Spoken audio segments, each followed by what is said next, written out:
Now let's talk about football. Its governing bodies face accusations that they failed to protect hundreds of young players in Gabon from sexual abuse. A BBC's Africa Eye has heard from more than 30 witnesses who spoke of a network that plagued all levels of the game for 3 decades. Kadidiatou Cissé travels to Gabon to investigate one of the biggest sexual abuse scandals in the history of football. We were at a football training camp for the under-17 selection team. This young man is talking about his time as a footballer in Gabon's youth team. We're using an actor's voice to protect his identity. On the 4th night of the camp, they came to wake me and my best friend. They took us to a room with red lights. It was full of naked men. They started touching me and my friend, and I just didn't understand. I wanted to scream. He says he was sexually assaulted and made to watch his friend get raped by their football coaches. Among them was Patrick Assoumou-Ey, better known as Capello, the head coach of Gabon's youth team. Africa Eye has spoken to more than 30 witnesses who said Capello and others were predators in a sexual abuse ring that has plagued Gabon's football world for decades. The BBC was told the Gabonese Football Federation, FEGAFOOT, were made aware of it. J'ai parlé au président de la Ligue. J'ai parlé au président de la Fédération. It was only after an expose in The Guardian in 2021 that Capello was arrested.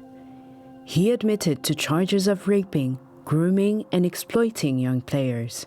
Months later, the president of FEGAFOOT, Pierre-Alain Mugengi, was also arrested on the charge of failing to report crimes of pedophilia.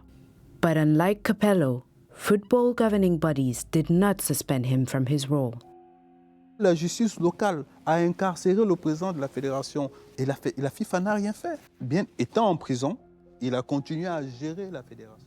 After almost 6 months in prison, Mugengi was provisionally released, and in July 2023, he was re-elected to the Executive Committee of CAF, the Confederation of African Football, a FIFA subsidiary.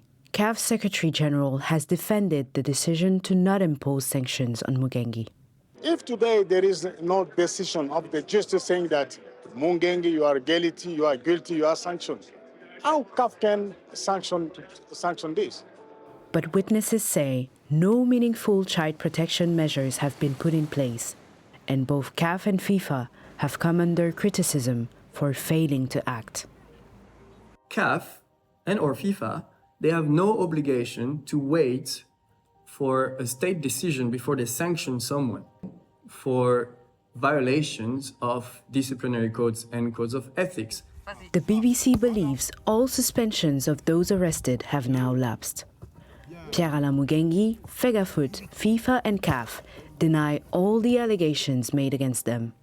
They say all appropriate action was taken as soon as the allegations were made public, and FIFA's Ethics Committee investigation is still ongoing. All parties condemn child abuse in the strongest possible terms. But in Gabon, many are still waiting for both answers and action. Kadidiatou Cissé, BBC News. And if you wish to know more about this story, you can find the full film on the BBC News Africa YouTube page. You just search for Predators on the Pitch inside Africa's biggest football scandal. Do take a look.